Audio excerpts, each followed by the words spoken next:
Hello, bonjour. J'ai envie de vous partager aujourd'hui dans cette vidéo sur le thème d'accord, de ne pas être d'accord. En ces temps de fêtes de fin d'année où on va se réunir, on peut se réunir en tout cas, en famille, avec des amis, avec des proches, avec ceux que l'on aime, on va peut-être déjà venir avec toutes nos tensions dans ces espaces-là, toutes nos tensions émotionnelles, tout ce qu'on a vécu, traversé ces derniers temps, ces dernières semaines, ces derniers jours qu'on n'a peut-être pas pris le temps d'accompagner, d'accueillir en soi. Donc on vient charger de toutes nos histoires, de tous nos vécus, de toutes nos émotions.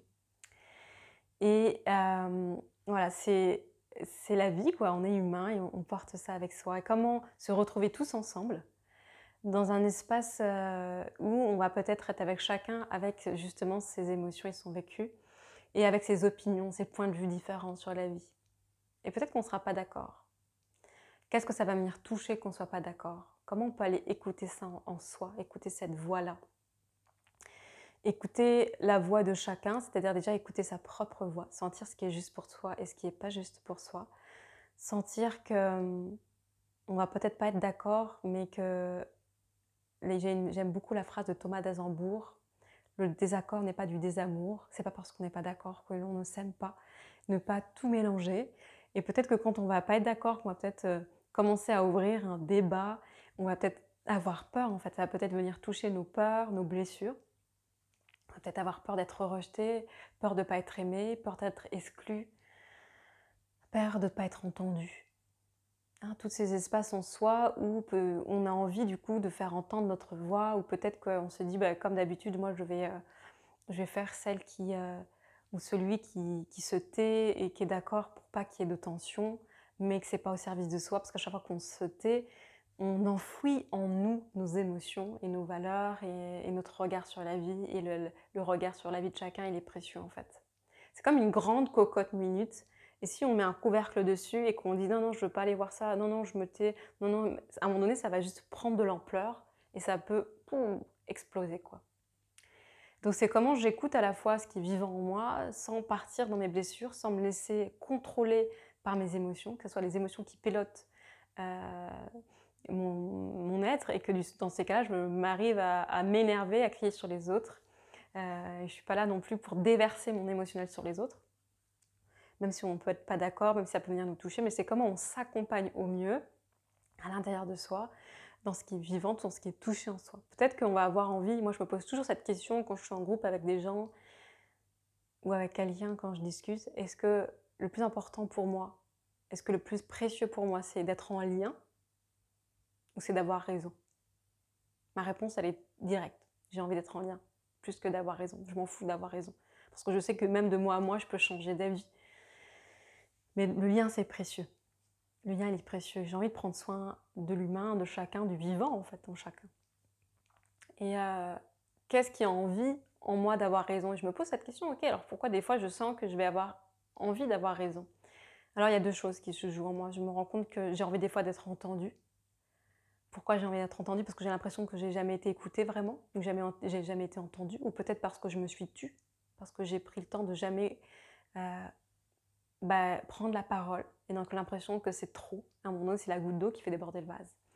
Des fois, j'ai envie d'avoir raison parce que j'ai besoin de reconnaissance en fait, parce que je sens que je me suis jamais donné de la reconnaissance et je l'ai attendu de l'extérieur et c'est jamais venu et j'en suis encore à mendier de la reconnaissance à l'extérieur de moi. Donc c'est toujours, intéressant, précieux d'aller voir qu'est-ce qui joue en soi et puis si on sait pas, juste de s'accompagner, de: «OK, je sens en moi quelque chose qui est tendu», de respirer avec soi-même. Déjà prendre du recul, prendre de la hauteur et se dire: «OK, qu'est-ce qui est en moi touché quand je me sens pas d'accord avec l'autre? Est-ce que je me sens en danger?» Il y a beaucoup d'insécurité qui se réveillent souvent quand on n'est pas d'accord avec quelqu'un parce qu'on a peur de ses réactions, peur de nos propres réactions et on est vraiment dans un système qui, ne prend pas trop en compte la différence. C'est-à-dire que dès qu'il y a quelque chose de différent, ça fait peur et ça met en insécurité. Si on pense différemment que la majorité, si on s'habille différemment, si on a des choix, si physiquement on est différent, si on a des choix de vie différents, de couple, de sexualité, de célébrer la mort différent, ça peut venir faire peur aux autres. Dès que c'est différent, ça vient faire peur. Donc on vient toucher à l'insécurité et quand on est dans notre insécurité, on est dans nos blessures. Là, c'est plus, on fonctionne plus de manière rationnelle. On est dans l'insécurité, on va fonctionner de manière plutôt de survie. Donc ça va être souvent notre cerveau reptilien qui va se mettre en action, donc à travers l'attaque, la fuite ou être figé, qui va pas prendre soin en fait de tout notre être. Donc c'est comment je m'accompagne dans ces espaces en moi où je suis touchée, comment je m'accompagne avec tendresse, me dire ok, peut-être que là j'ai juste besoin de faire une pause. Alors peut-être que quand je suis dans un groupe, je demande d'aller, je vais aux toilettes, je prends le temps de respirer, de revenir à moi, de me dire ok, je suis dans mon cocon et il n'y a rien, il n'y a pas de danger, il n'y a pas de danger immédiat. Et personne n'est là pour me tuer, le toit sur la tête ne va pas me tomber dessus, donc je peux respirer, je peux être safe en fait, je peux me sentir en sécurité avec moi-même. Et je prends le temps de respirer, des fois plus longuement. Il existe des exercices de cohérence cardiaque qui va nous permettre aussi de revenir, sentir qu'on est dans son temple intérieur. N'hésitez pas à regarder ma vidéo où je vous invite à vous connecter justement à ce temple intérieur, ce cocon d'amour intérieur pour vivre ces temps de manière le plus posée, le plus paisible possible, tout en accompagnant ce qui se joue en soi. Parce que peut-être quand on a des émotions qui émergent, le but c'est pas de les mettre sous le tapis, de faire comme si elles n'existaient pas, mais c'est de dire ok, qu'est-ce que je fais? Est-ce que j'ai besoin de faire quelque chose? Peut-être des fois juste de le reconnaître, ben ça soulage. Des fois il y a besoin d'aller crier, d'aller courir, d'aller écrire, de poser ça en fait. Donc vraiment prendre le temps d'aller écouter ce qui se joue en soi et de dire ok, c'est quoi le mieux pour moi là dans l'instant? Qu'est-ce que je peux faire qui prendrait soin de moi? Et qui prendrait soin aussi du groupe si possible, dans lequel je me trouve, au sein de ma famille. Donc voilà, c'est vraiment comment, en fait, ce qu'on joue au niveau du système familial, de la famille, c'est ce qu'on va se jouer aussi au niveau planétaire, mondial. Donc c'est comment j'arrive à vivre plus de paix au niveau, dans ce système qu'est la famille, de ce petit groupe, pour vivre la paix de manière plus large sur Terre en fait. Mais cette paix, elle commence toujours en soi-même. C'est comment je m'accompagne. Est-ce que je me marche dessus en me disant juste tais-toi, n'ouvre pas la bouche, tu vas créer un débat?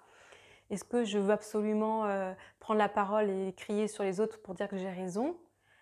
Est-ce que c'est ça que j'ai envie de vivre? Est-ce que c'est juste pour moi ou pas? Moi, je sais que je n'ai pas raison et mon point de vue n'est pas meilleur que celui des autres. Mon point de vue, il est juste mon point de vue avec mon expérience à un instant T. Et je choisis, j'ai pas envie que des gens aient le même point de vue que moi. Je n'ai pas besoin que les gens choisissent comme moi, fassent comme moi je fais. J'ai juste besoin que chacun choisisse à partir de qui il est, à partir de sa souveraineté, de ce qu'on sent, de ce qu'il sent, de ce qui est juste pour lui, en fait. Donc voilà, c'est ça, à mon sens, qui est le plus précieux. Et c'est comme ça, à mon sens, qu'on traverse ces fêtes de fin d'année avec le plus de douceur, de tendresse. Et surtout de choisir, vraiment chaque instant, choisir là où on est. Je choisis d'être là. Donc si je choisis d'être dans cet endroit-là, avec ces personnes-là, alors je choisis d'y amener tout l'amour, toute la tendresse, toute la joie qui m'est possible en cet instant d'amener. Voilà. Et voilà, de me dire comment je peux faire pour que ça soit le plus doux, le plus joyeux, pour moi-même en fait. Voilà ce que j'avais envie de vous partager. Déjà, c'est d'accord de ne pas être d'accord et de pouvoir le plus possible s'accompagner avec douceur, avec tendresse dans tous ces passages, dans tous ces hauts, dans tous ces bas et de choisir en pleine conscience où est-ce qu'on a envie d'être, qu'est-ce qu'on a envie de faire, d'être en lien avec ses valeurs, avec ce qu'on ressent qui est juste pour soi, avec ses élans du cœur, avec sa sagesse intérieure pour vivre ce temps du mieux que l'on peut. Voilà ce que j'avais envie de vous partager aujourd'hui en cet instant. Prenez bien soin de vous, passez de merveilleux instants présents avec ceux que vous aimez, en tout cas là où vous avez choisi d'être, que ce soit avec vous-même, que ce soit avec les autres. Prenez soin de vous, rayonnez qui vous êtes, accompagnez-vous avec douceur dans les traversées, dans les hauts et dans les bas. Merci, merci pour vos présences, merci pour vos commentaires. Continuez à rayonner les belles personnes que vous êtes et c'est d'accord de ne pas être d'accord. Je vous embrasse bien fort. Merci.